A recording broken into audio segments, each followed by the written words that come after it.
الو سوران گیان باشی لە غەسڵ تەواو بووم لە ئیشەکە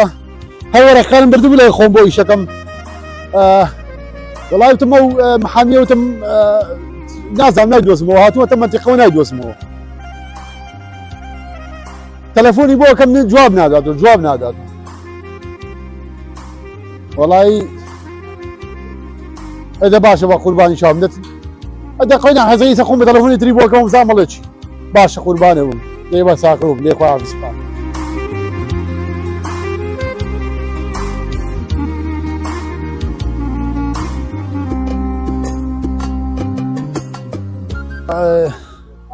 hello me go slow me here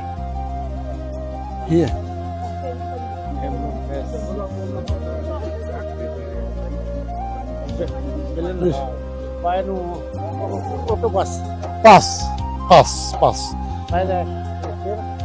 here intro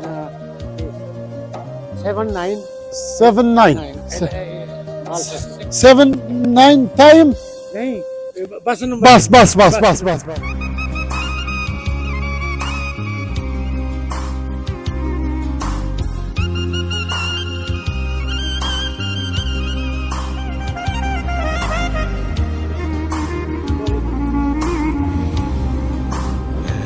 bu falsafaya bir dakika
سپاسەکەم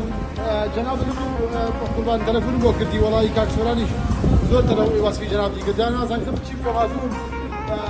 بە پاس ناوەسی و بیستان نازانم تۆ ناگوێستەوە چۆن براکەم زۆر تەلەفۆنم بۆ کردی جوابت نەیە برای شیرینم چەند دەسەڵاتم چییە لە غەس براکەم تۆ یەک داکە قوربان گیان لە غەسل بووم لە غەسل دەستم هەڵگرتووە هەموو گیانم ئاوە جلی ئیشەکەم لە بەرایشتایی قوربان ئەکەدە برا گیانە هەمان کوردی قوربان هەمان کوردی ڕەحمەتە لێوێ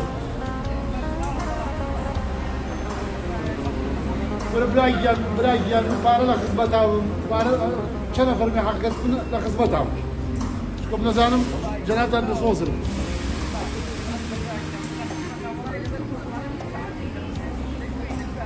ئیسە من لە پاس پێشەکەدا بەڵی میسپرۆڤیچ چەندێکی پێچە تاگە بەلاوەتێکە ئێوە نازانم میسپرۆڤیچە واسڵە نازانم و شوێنانم لەبەر نییە ناوەکانی جوان مەقسەم وایەتم نازانم ئێرە چەندێ دوورە لای جەنابێت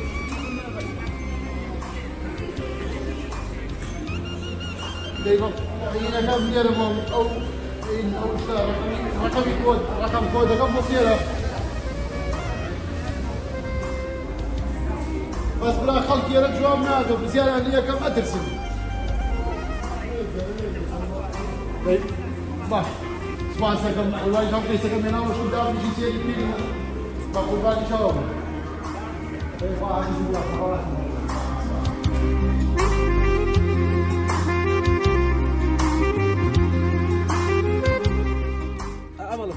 یەوە لەگەڵ پەناوەرێکە قسەکەم ئەگە کاتم بیت تێ بەسەر چاو باشە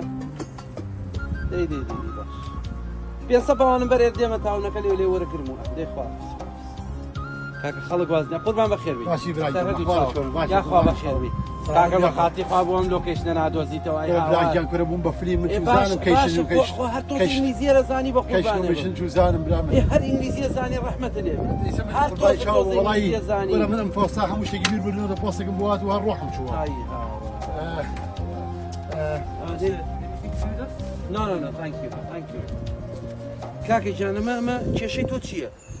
وڵی من تۆ جارێ پێویست ناکە سەری ئەمەکە بۆ قوربان تۆ یارمەتی وەرە من ڕۆحی بردوم باش دانی کاتی وازی قوربانە بن تۆ ئەوە بگرە ئەمە چی باوانم ئەوە بگرە و حەقنە ئەوە کەیسەکەی خۆتەوەی کە تۆ خۆت ڕێک و قسووە ڕێک حازرە لا دڵی منە تۆزێکم باسی کاکە گیان یەک تۆزی باسکێ چەنێ باسکێ ئەوەیە کە جەناب هەی قەزانم بەخوا خاتریشم گرتی بۆ خەڵک سعری جیا بەڵام لەبەری پیاوە ناردویدی بە 500 پاوان بۆ دەکەم لەبەر خاتری جەناب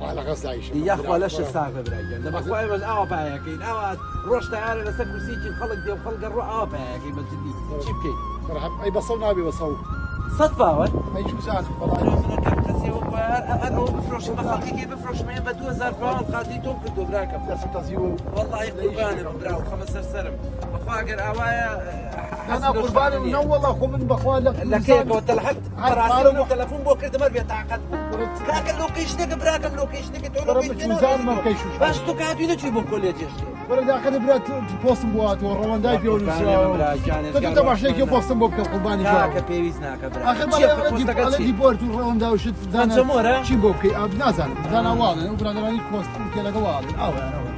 اما وين رواندا ايه تجيب كم زانا تشوف حلمه تبوكي براي جانا واش صد باوند تريب خسر لا صد انا براكم هم بيا صبوك دوي باشا خاطر انا باشا اماش بينسي كم بري تشيك ما شارس ام ورقيبه يعني رقم لكن دنيا خوشيكي اوي كما فارس شارس اي والله انا بيت والله ما زايش فريش ديال الساعه بس نيه الشكا زور بي وجدان بس نيه الشكا يعني وجدان تن باشتريك براو كسكن بس نيه بس يا راس يا راس التلفون كله كامل ودي زاد طلع قوي مرجع تلفون قبل كان قوفا وتم بصوش بيكي والله خاطر ما ندري لا قصد اي شكل لا قصد اي شكل اوش دبر خاطري جنابه بس نبقى صورة ودي بين صفاون باسي وش عليه راسي من هال بقى كاتكش مالي اودي ابو بمسره وداوني شيل بلم 2000 باوند كاو وانا 2000 باوند بلا من راس ما كبانا بوري قرباني بانا بوري نبص تو عشان ما دوسو بقرا باش نابت بخوا كاش ما يشك امراك كاش بارا كم بري او 500 باوند كاك ما 50 مليون اي باش ويت لبر خاطري جناب باش لبر خاطري جناب بخوا برا شكل راوح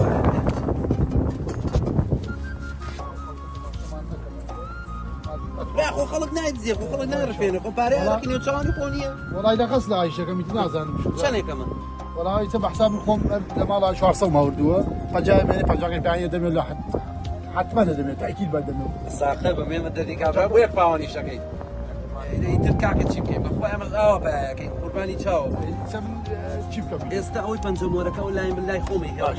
يا مش كيساكي خوتا او ايترها دامي تي لبريك وطاعه دديك او دامي بس تلفون هذا مشغول براكم ناكل جوابي تو مو جوابي صيك بابا او تا استحاليا اذا داخل اوفيسك تقاو داخل ولا او تاك اخوك تلفونك بيزناك بيت السرو لا بوكيو شي بدام مسكني لما تحكي لا بيزناك براكم بيزناك او تا ليرها مشتاق ما لازم تزيار في قرباني تشاو بالله خدمه داك تشاو يتفيزني اخو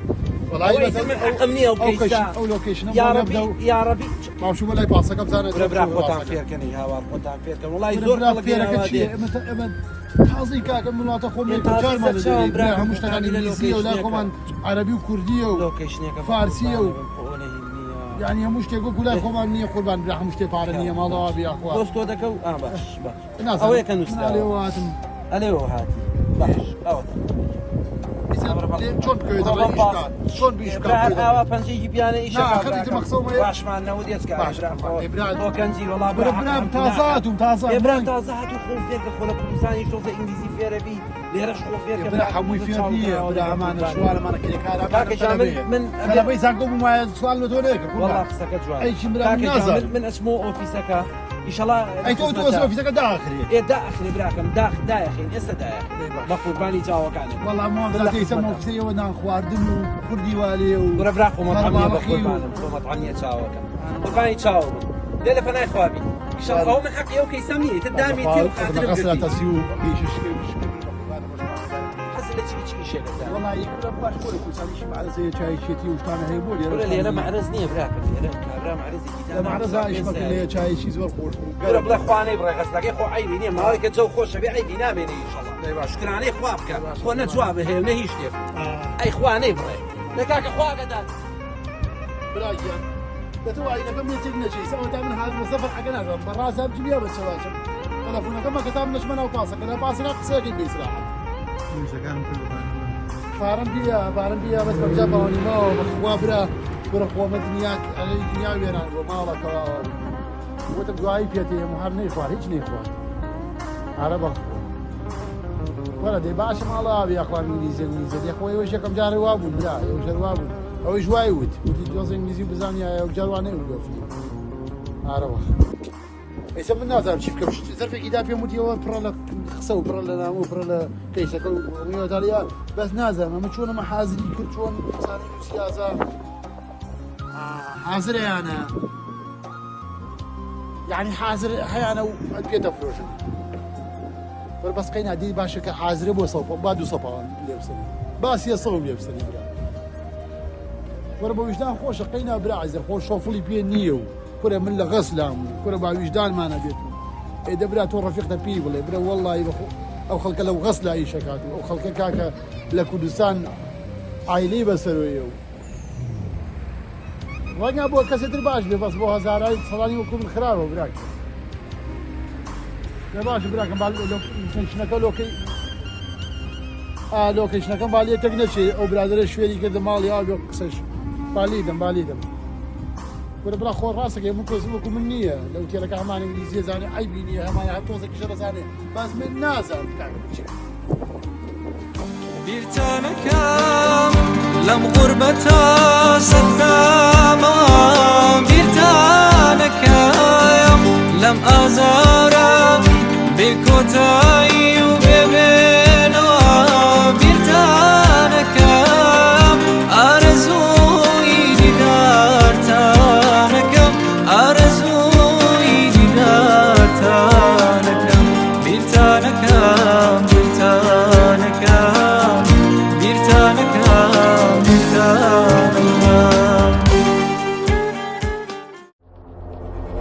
كناڵی BK4 لە خەمی هەمووان کۆکەرەوەی کوردان لە تاراوگا